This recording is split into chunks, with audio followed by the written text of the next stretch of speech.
Chapter 23, Hostages. Peter Blood stood in the pillared portico of Government House, and with unseeing eyes that were laden with pain and anger, stared out across the great harbour of Port Royal to the green hills rising from the farther shore, and the ridge of the blue mountains beyond, showing hazily through the quivering heat.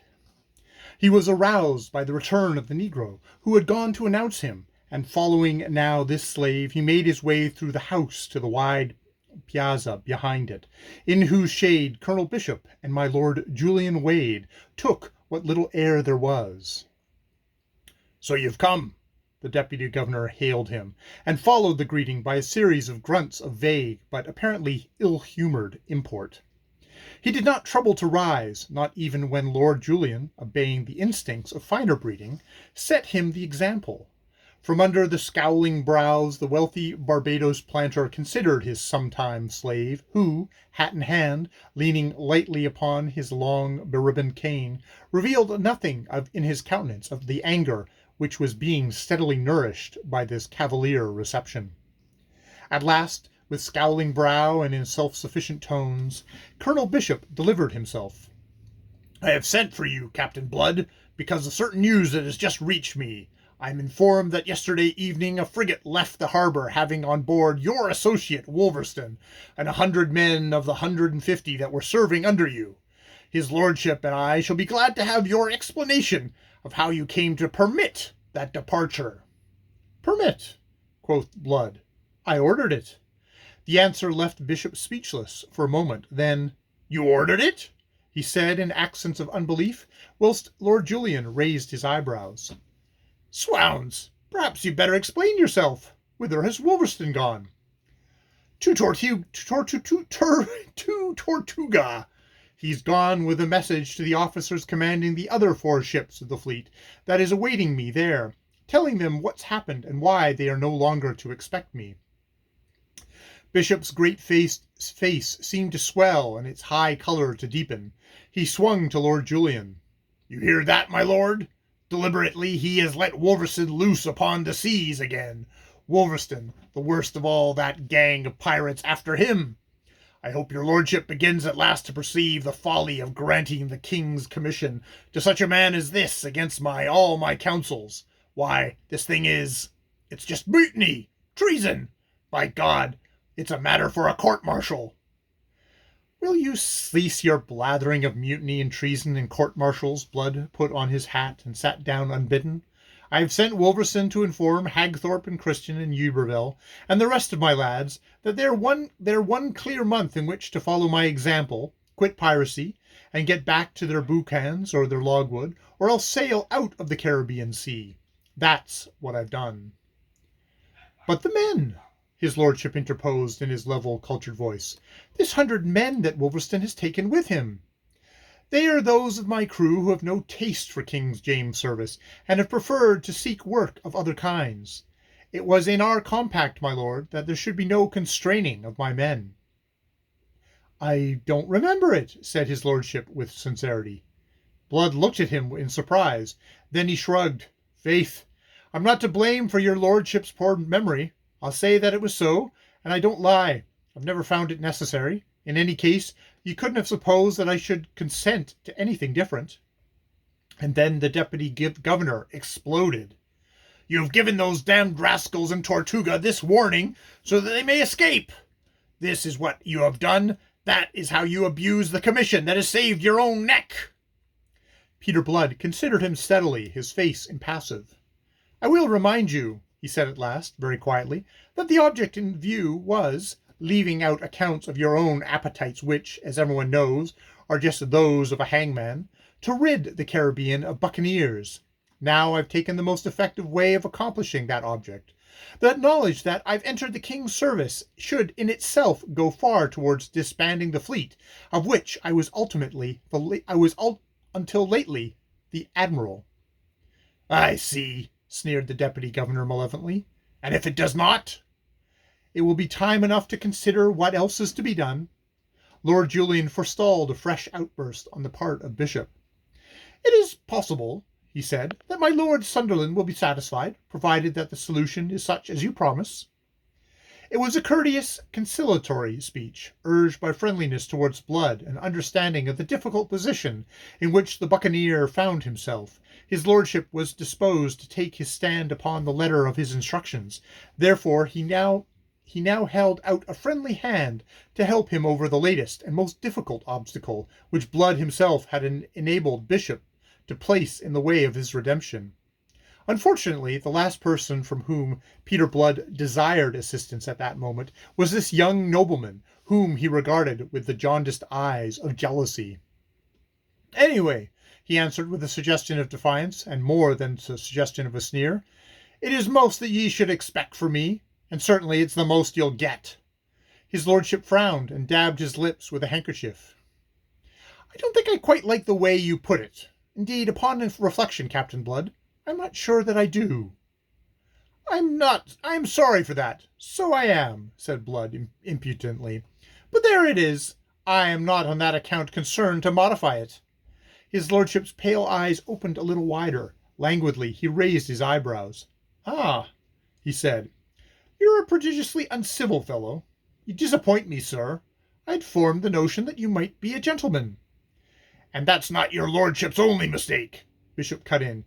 "You've made it worse when you've gave him the king's commission, and so sheltered the rascal from the gallows I had prepared for him in Port Royal." "Aye, but the worst mistake of all in this matter of commissions," said Blood to his lordship, "was the one that trade this greasy slaver deputy governor of Jamaica instead of its hangman, which is the office for which he's by the nature fitted." "Captain Blood," said his lordship sharply in reproof, "upon my soul and honour, sir, you go much too far. You are—" But here Bishop interrupted him. He had heaved himself to his feet at last and was venting his fury in unprintable abuse. Captain Blood, who had also risen, stood apparently impassive, for the storm to spend itself. When at last this happened, he addressed himself quietly to Lord Julian, as if Colonel Bishop had not spoken. "Your lordship was about to say?" he asked, with challenging smoothness. But his lordship had now recovered his habitual composure, and was again disposed to be conciliatory. He laughed and shrugged. "Faith, there's a deal unnecessary heat," said he, "and God knows this plaguey climate provides enough of that. Perhaps Colonel Bishop and you are a little uncompromising, and you, sir, are certainly a deal too peppery. I have said, speaking on behalf of my Lord Sunderland, that I am content to await the results of your experiment." But Bishop's fury had by now reached a stage in which it was not to be restrained. "Are you indeed?" he roared. "Well then, I am not. This is a matter in which your lordship must allow me to be the better judge, and anyhow I'll take the risk of acting on my own responsibility."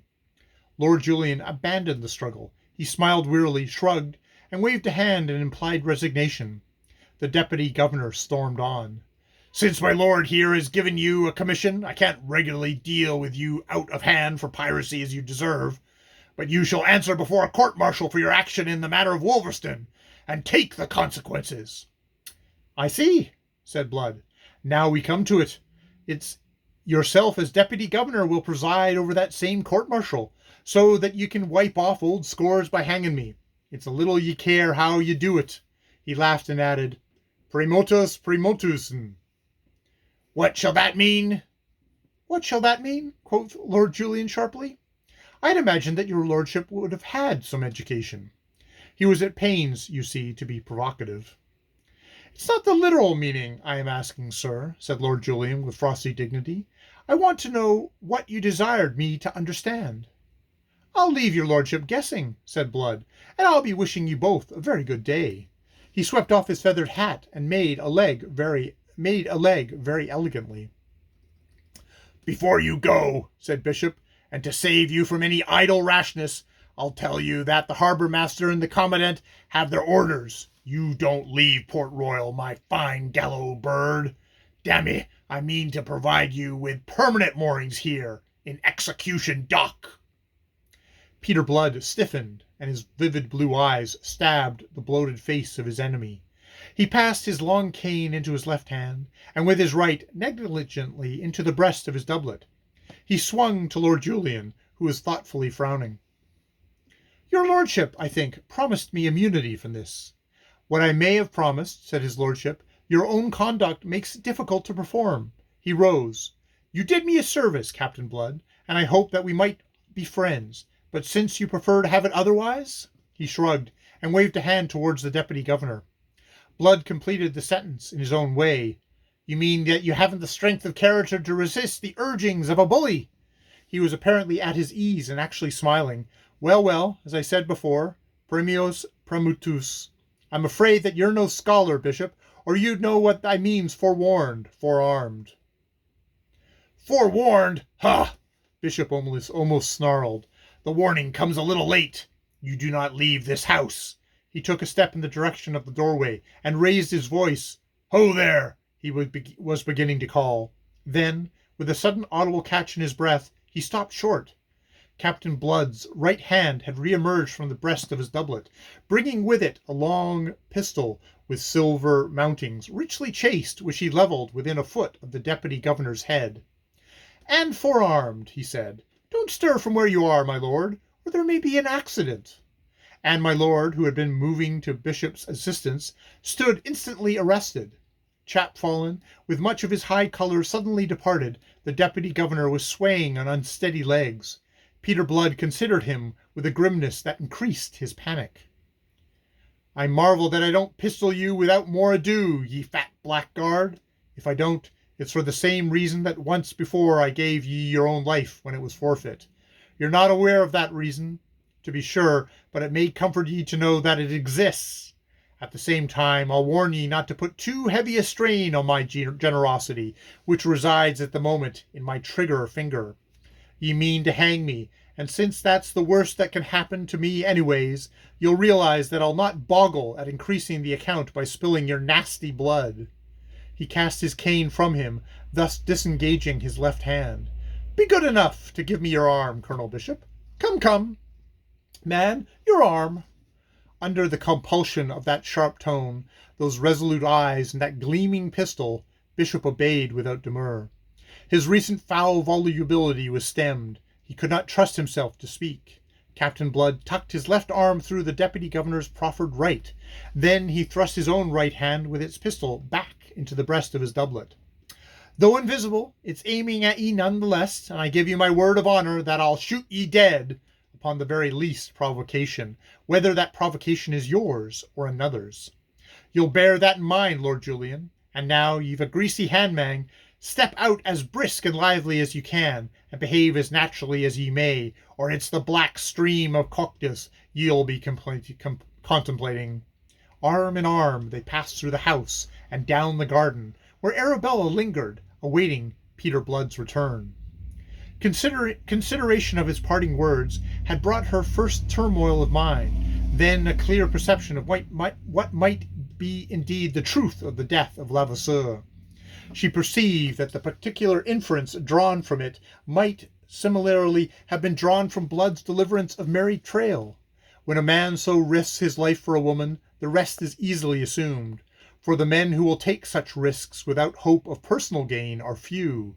Blood was of those few, as he had proved in the case of Mary Traill. It need no further assurance of his to convince her that she had done him a monstrous injustice. She remembered words he had used, words overheard aboard his ship, which he had named the Arabella, on the night of her deliverance from the Spanish admiral, words he had uttered when she had approved his acceptance of the king's commission, the words he had spoken to her that very morning, which had but served to move her indignation. All these assumed a fresh meaning in her mind, delivered now from its unwarranted preconceptions. Therefore, she lingered there in the garden, awaiting his return that she might make amends, that she might set a term to all misunderstandings. In impatience she awaited him. Yet her patience, it seems, was to be tested further, for when at last he came, it was in the company, unusually close and intimate company, with her uncle. In vexation, she realized that explanations must be postponed. Could she have guessed the extent of that postponement, vexation would have been changed into despair.